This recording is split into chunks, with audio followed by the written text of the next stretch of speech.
What's good, yo? My name is Rorvis Paradox, aka Dogs Brando, and I'd like to welcome you all to another installment of Rorvis Reviews. Got another good one, doing some interesting sequel movies here. So sit back, relax, and enjoy the show. Make sure that you helping out with the 500 subscriber goal. So, like, comment, share with people that you think would be interested in this type of content. It really helps me out, build further with this platform. I'm trying to make this channel the best as possible. So if you help me, help me, it'll make things a lot smoother. Make sure that you're following my Instagram at DocsBrando25 to stay up to date. With all that being said, let's get into it.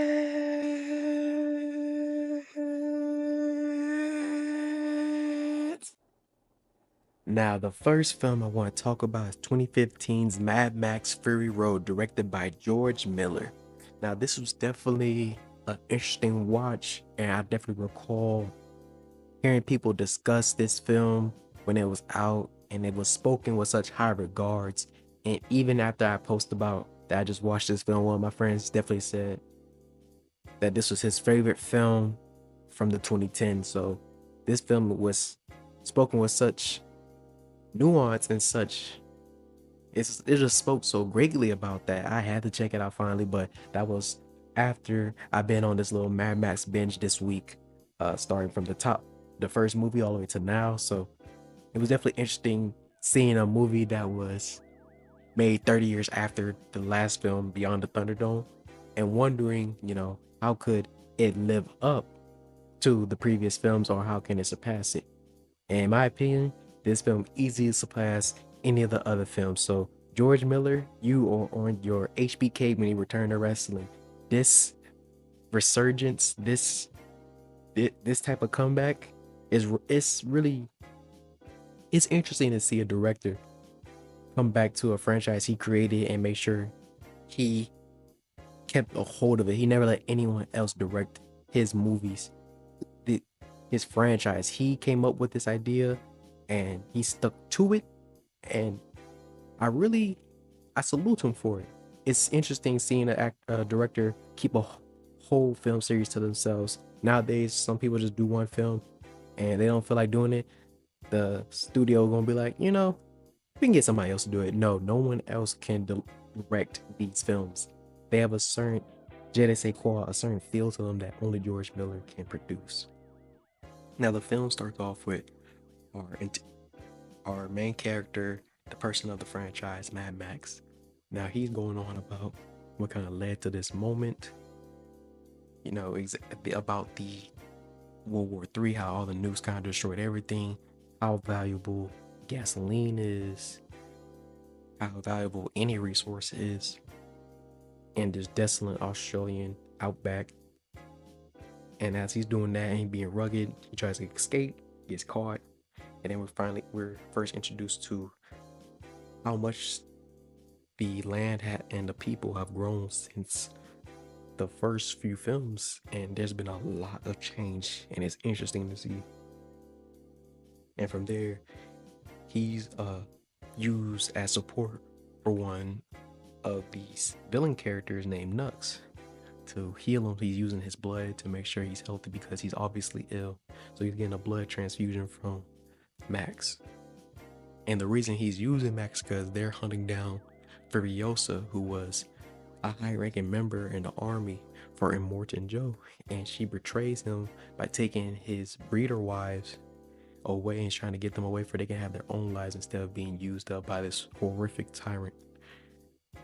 This leads to nothing but phenomenal chase sequence, action sequences, vehicle combat, everything that George Miller is great at and has really matured in compared to the previous films. Now that's all I really want to say about the film.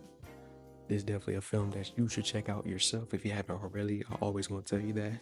What I want to get into is talking about the highlights, and one of the main highlights is definitely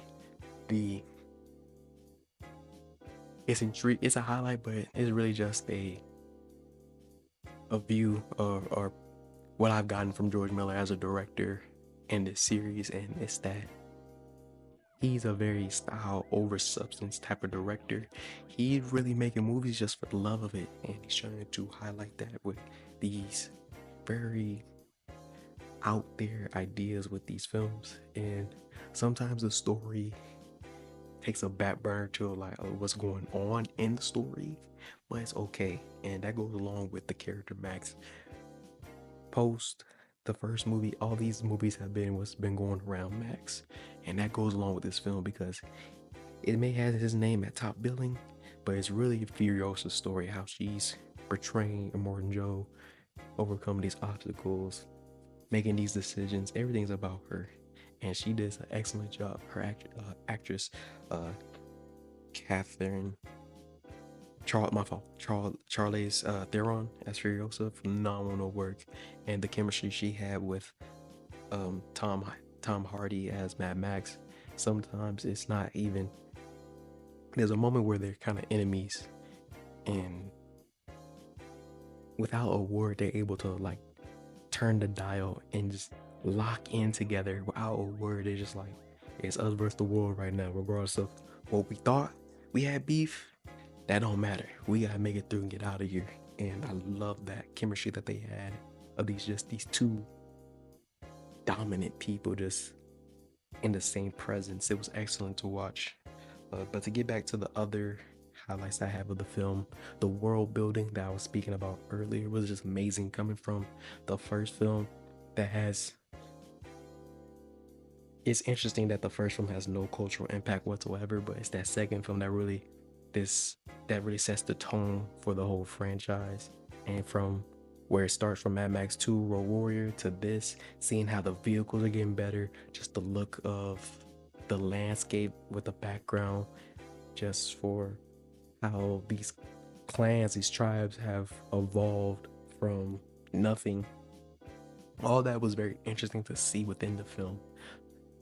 Then I want to speak on the sound design of the film. Like, I wonder what it was like to see this film in theaters with the surround sound and hear the revving of the engines, hearing the destruction caused by these vehicles. Because what I love about George Miller in these films is he's going to use real vehicles, and he's going to make sure the wreckage is as chaotic as possible. And I love it every single time. That was probably my favorite.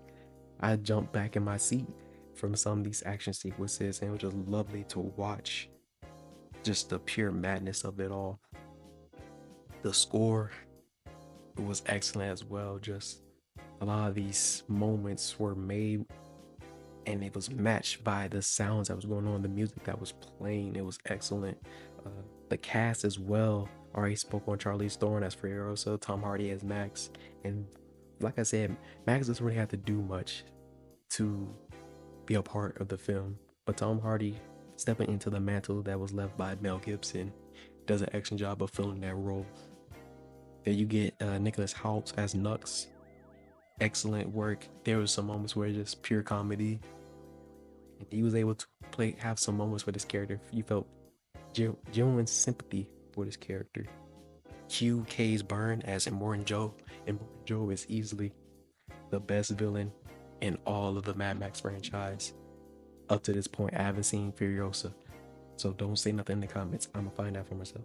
But to go back to Immortan Joe, just the look of him, the design of his character, his wardrobe, everything about him is very fearsome compared to previous villains in the franchise. And just everything feels like he's in more control. You can tell he's had more years at the top compared to others. And it's very interesting of the empire that he's created for himself. All in all, I'm gonna give this film 5 stars, regardless of if I feel like the story is not incredible. There's a lot of things to take from it. There's people that took different themes from this film as well. Mine is very kind of simplistic, but I understand what people got out of this film as well. But it was just a great film to watch, and sometimes it doesn't need to be this meaningful film. There's so many different types of movies, and this one fills the role of just being a great movie to watch. So definitely check it out. Again, 5 stars. Now, the next film I want to talk about is 2024's Bad Boys Ride or Die, directed by Ali El Arbi and Bilal Fallah, more commonly known as Adil and Bala. Now, they also directed the third film, and honestly, I wasn't feeling it. I wasn't too impressed. It was okay. So it made me wonder, what could they possibly,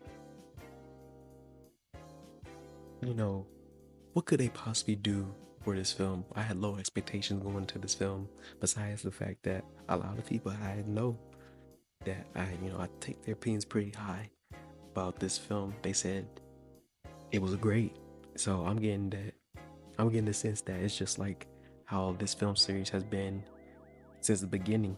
It feels like the odd numbers are the weaker movies and the even numbers are the better movies. And I want you to know, based off of my opinion, that fact holds true. This movie was absolutely phenomenal. Like, I can't believe this film, like, this is really battling how, if it's better than the second film, is going head to head. In a lot of cases, I can see why, if someone would say that this movie is better than the second movie. This film really balanced out the serious tones that they were trying to do in the third film with how funny, the absolutely hilarious the second movie is. And it's just a perfect blend of the two. There's just great moments that I'm just laughing out hard, and there's other moments where I'm literally on the edge of my seat trying to see what else are they going to put on this camera.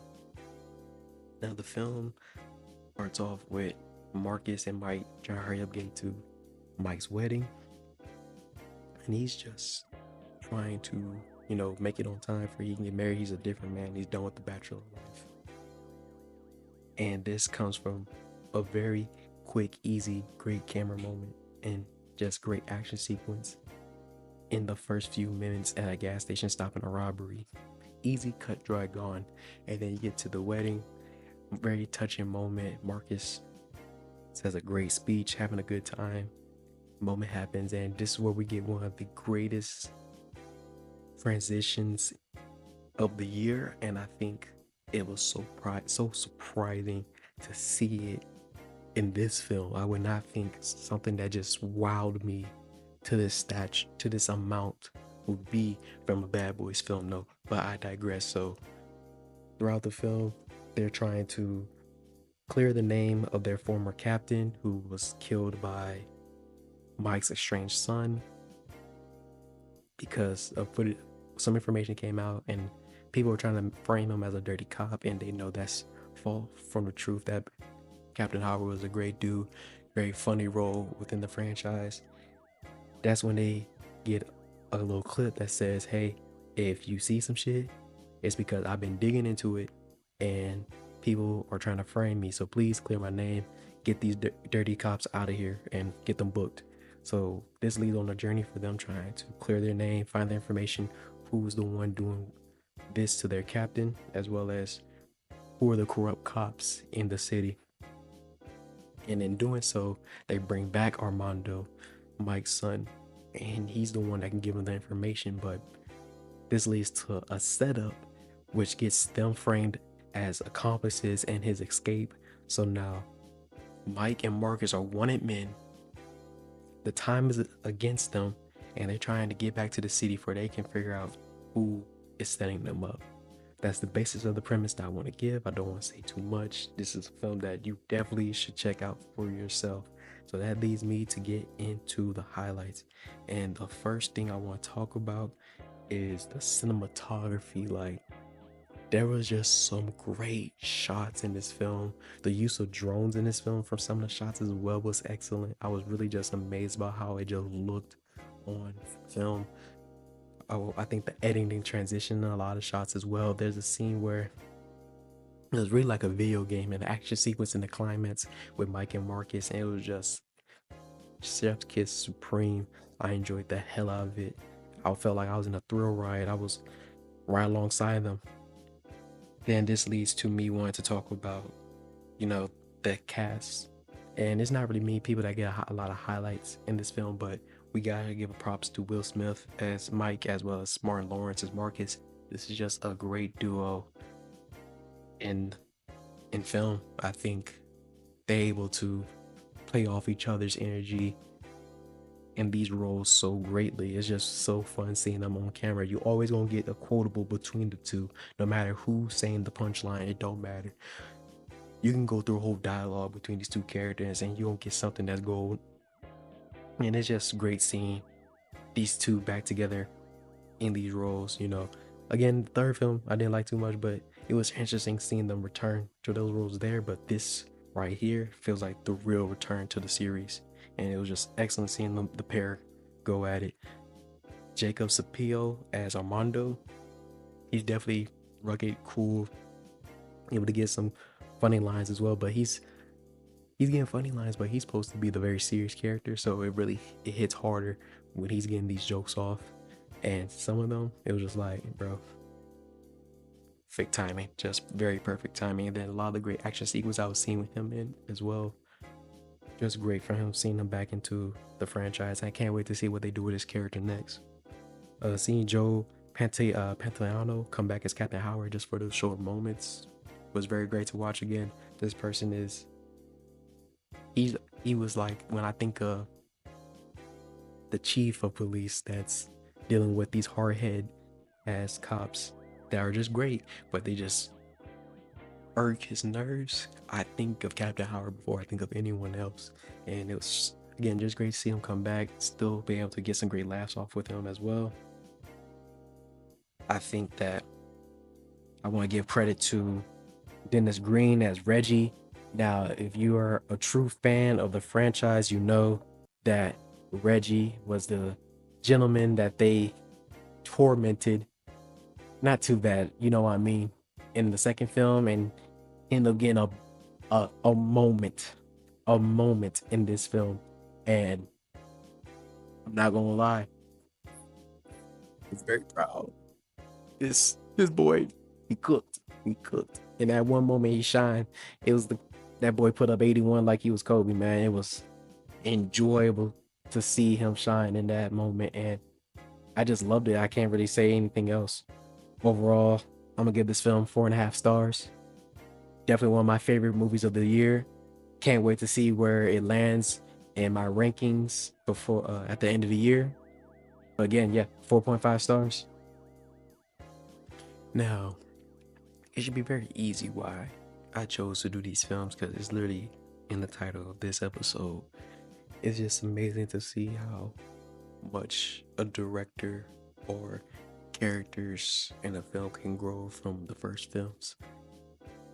In the case for the Mad Max franchise, the Mad Max first movie, this is night and day compared to Fury Road. Fury Road is a phenomenal piece of work, and it's something that I think will really stand the test of time longer than the first Mad Max movie. It builds upon so much more, and even if we're gonna say that the first Mad Max movie is the foundation, it's like maybe one cinder block compared to the rest of the movies that came after to build up the universe that it is. For Bad Boys Ride or Die, I was never that much of a fan of the first film. I think it's cool, it's alright, but like I said earlier, the odd movies don't really connect with me. The even movies, they're locked in like this, you know what I'm saying? And we get to Ride or Die, and it's just such a phenomenal piece of work, and I was thoroughly enjoyed the product and was really locked into what I was watching. So that's why I'm making this. And I know I've talked about legacy sequels earlier this year, and these don't really feel like legacy sequels. They don't really change anything in these. Well, okay, they don't. It's not like requels where they're updating things to continue the franchise. It's more in the sense that these films really are just like continuations, and it's starting where they left off. It doesn't really feel like anything things have changed, but it's all like it was just everything just kept rolling. So now I have to ask, Did you feel the same way I feel about these films? Am I gassing Fury Road? Am I gassing Bad Boys Ride or Die? How do you feel about these films? Is there a better movie that came out in 2024 that caught your attention, that caught, like Bad Boys Ride or Die caught mine? Or is the Mad Max franchise not that type of franchise? You know, it's too much style over substance. Let me know what you thoughts are in the comments below. Please help out with the 500 subscriber goal, because you help me, I help you, help me. It gets us all the success that we want, and gets us a lot more motion in those. You know what I'm saying? We're trying to get a lot of bread in here. We're trying to get a lot of sponsors. We're trying to get a lot of more equipment. So if you want to help your brother out, please do. This has been Rorvis Paradox, aka Docs Brando, and I'll see you again next time. Peace.